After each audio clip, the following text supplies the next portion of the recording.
വിഴിഞ്ഞം സ്വർണ്ണപ്പണയ തട്ടിപ്പുകേസിൽ പ്രതി സിന്ധുവിനെതിരെ കൂടുതൽ ആരോപണങ്ങളും പരാതികളും. ഇതോടെ പോലീസ് സംഘം വീട്ടിൽ പരിശോധനയും നടത്തി. പരിശോധനയ്ക്കിടെ വ്യാജ വിസിറ്റിംഗ് കാർഡുകളും ബിൽ ബുക്കും പോലീസ് കണ്ടെടുത്തു. പ്രതി പിടിയിലായതറിഞ്ഞ് 10ഓളം പുതിയ പരാതികളാണ് പോലീസിന് കിട്ടിയത്. പ്രതിയുടെ സാമ്പത്തിക ഇടപാടുകൾ, ബാങ്ക് വിവരങ്ങൾ, കോൾ ഡീറ്റെയിൽസ് എന്നിവ പരിശോധിക്കാനുള്ള നീക്കം ആരംഭിച്ചിരിക്കുകയാണ് വിഴിഞ്ഞം പോലീസ്. പ്രതിക്കെതിരെ കോവളം പോലീസ് സ്റ്റേഷനിൽ മുക്കുപണ്ടം പണയം വെച്ച് തട്ടിപ്പ് നടത്തിയതിന് 2 കേസും മറയൻകീഴ് സ്റ്റേഷനിൽ വഞ്ചനാക്കുറ്റത്തിനും കേസുമുണ്ടെന്ന് പോലീസ് വ്യക്തമാക്കുകയും ചെയ്തു. അതിനിടെ സിന്ധുവിനെതിരെ 6 കുടുംബങ്ങൾ കൂടി പരാതി നൽകി. സിന്ധു നേരത്തെ 3 കേസുകളിൽ പ്രതിയെന്നും പോലീസ് വ്യക്തമാക്കി. സിന്ധുവിനെ അടുത്ത ദിവസം കസ്റ്റഡിയിൽ വാങ്ങി കൂടുതൽ ചോദ്യം ചെയ്യും. അതേസമയം സ്വർണം പണയം വെച്ചവർക്ക് കുറഞ്ഞ പലിശയ്ക്ക് കൂടുതൽ വായ്പ വാഗ്ദാനം ചെയ്യുന്ന സിന്ധുവിന്റെ ശബ്ദരേഖ പുറത്തു വന്നു. തിരുവനന്തപുരം നഗരത്തിലെ ധനകാര്യ സ്ഥാപനങ്ങളിൽ ഈടുവച്ചാൽ കൂടുതൽ പണം ലഭിക്കുമെന്ന് സിന്ധു പറയുന്നത് ശബ്ദരേഖയിൽ വ്യക്തമാണ്. വസ്തു പണയം വെച്ചാൽ കൂടുതൽ പണം നൽകാമെന്നും വിശ്വസിപ്പിച്ചു. സ്വർണ്ണാഭരണങ്ങളുടെ ഉടമകളുടെ പേര് ഒഴിവാക്കിയാണ് ഇടപാട് നടത്തിയത്. പല ധനകാര്യ സ്ഥാപനങ്ങളുമായും സിന്ധുവിന് ബന്ധമുണ്ട്.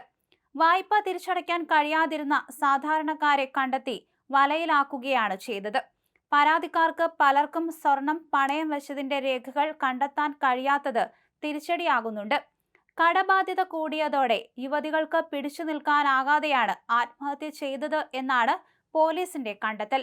മരിച്ച അഞ്ജു 20 പവനും ഐശ്വര്യ 50 പവനും പ്രതിക്ക് നൽകിയിട്ടുണ്ട്.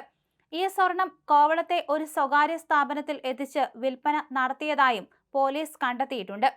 സ്വകാര്യ പണമിടപാട് സ്ഥാപനത്തിലെ ജീവനക്കാരികളായ വെണ്ണിയൂർ നെല്ലിവിള ജയഭവനിൽ വിഷ്ണുവിന്റെ ഭാര്യ അഞ്ജു, വെങ്ങാനൂർ ചാവടിനട രാജീവ് സദനത്തിൽ രാജീവിന്റെ ഭാര്യ ഐശ്വര്യ എന്നിവരാണ് മരിച്ചത്. കഴിഞ്ഞ 30-ന് ഇരുവരും തിയേറ്റർ ജംഗ്ഷനിലെ കടയിൽ നിന്ന് ശീതളപാനീയം വാങ്ങി കോവളം ആവാടുതുറ ബീച്ചിലെത്തിയാണ് വിഷം കലർത്തി കഴിച്ചതെന്ന് പോലീസ് പറഞ്ഞു. കേസിൽ അറസ്റ്റിലായ വെങ്ങാനൂർ പനങ്ങോട് ശ്യാമളാലയത്തിൽ സിന്ധുകുമാരിയുടെ ചതിയിൽപ്പെട്ടാണ് മറ്റു മാർഗങ്ങളില്ലാതെ ജീവനൊടുക്കിയതെന്ന് ആത്മഹത്യാക്കുറിപ്പിൽ പറയുന്നു. ജീവനൊടുക്കുന്നതിന് ഒരാഴ്ച മുൻപും യുവതികൾ സിന്ധുവിനെ കണ്ട് സ്വർണം തിരികെ ചോദിച്ചിരുന്നു. എന്നാൽ സ്വർണം തന്നതിന് തെളിവൊന്നുമില്ലല്ലോ എന്നും തിരികെ തരില്ലെന്നും അവർ പറഞ്ഞു.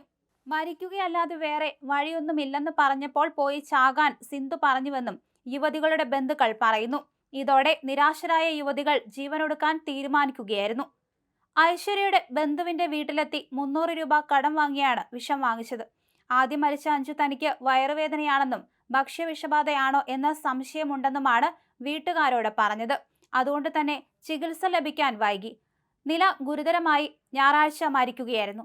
ഗുരുതരാവസ്ഥയിൽ തുടർന്ന ഐശ്വര്യയും വിഷം കഴിച്ച വിവരം വൈകിയാണ് ബന്ധുക്കളോട് പറഞ്ഞത്. തിങ്കളാഴ്ച രാവിലെയാണ് ഐശ്വര്യ മരിച്ചത്.